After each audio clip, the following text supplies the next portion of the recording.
It's probably the most important event, I think. And so we've got him to sit down for a little bit, say a few words. We're still going to do this very quick.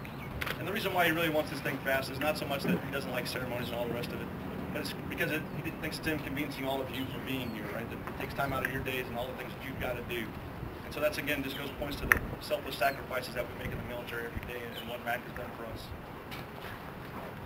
When I was a young lieutenant, we were having an OPD, and my brigade commander was leading this discussion. And one of the questions was, sir, there's a lot of priorities in life, and we've got missions, we've got training to do, and our families and people. How do we prioritize all this? And my brigade commander said very, very clearly and very simply, mission first, people always.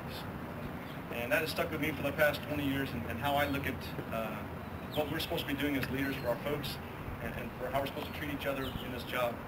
And so, Mac, I'm honored to be here today. Thank you for asking me to present your retirement certificate and awards.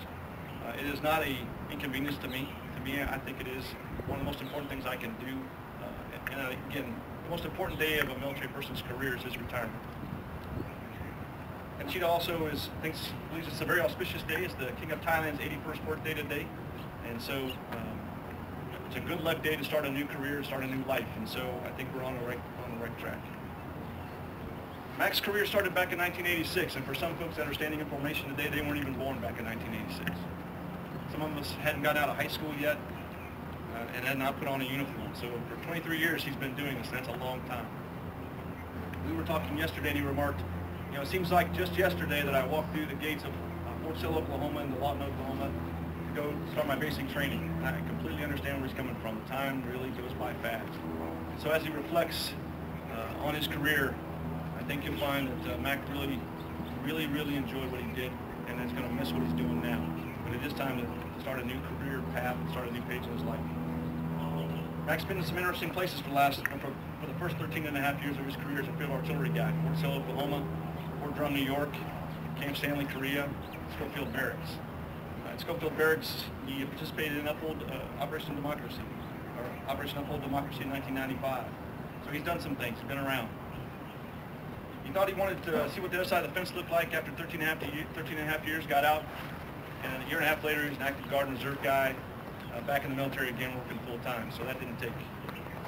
He's been a PSYOP detachment NCOIC for most of the last 10 years of his military career, and his most memorable moment is acting as that PSYOP detachment OIC for the Stryker Brigade that came out of Fort Lewis, Washington. The reason why that was memorable is because normally PSYOP guys kind of get attached at the last second. Here's your team, go to war, have fun, come back. Mac's train-up was a little different. They actually got to train up from day one. So they assigned the unit, they trained up with them all the time, they did training, and that's hard for Guard Reserve guys to do. And it paid off in full when they were out in Iraq, and his team was able to support the Stryker Brigade, the kind of support that they needed to make the mission very successful. That's a good memory to have. When I first got to SOC back in 2004, there was no IO division, there was no PSYOP branch. I was the first guy here as a PSYOP guy to start putting this stuff together. I was very fortunate, and I have been very fortunate in my career at SOCPAC with the NCOs that I've had to work with me. Mac is one of those guys. And I thank you, Mac, for taking the vision that we've all had when we first got this thing started, and I think turning it into a very vibrant reality that's on the ground now, and these are PSYOP guys, civil affairs guys, and IO working hand in hand with our other soft brothers out there to make what we do so important out in the Asia Pacific. Every unit I've been in has always had that grumpy old guy, right? Mac's been my grumpy old guy ever since he got here. And I don't say that meanly or disparagingly, because I think that our grumpy old NCOs are the guys who aren't necessarily, nice and smooth around the edges. They're not politically correct, but they always tell you exactly what you need to hear. And they always give you a gut check on what you're doing, whether it's right or wrong.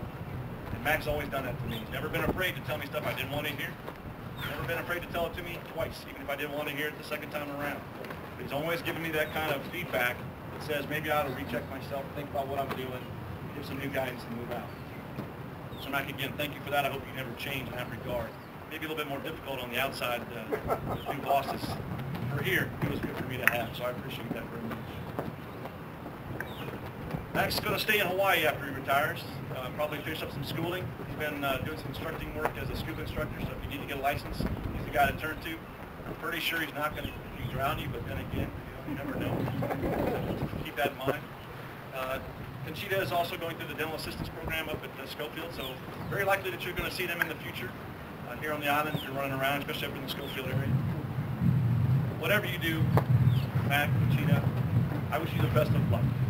I wish you Godspeed in all of your new adventures, because this is a new adventure for you. And you will always have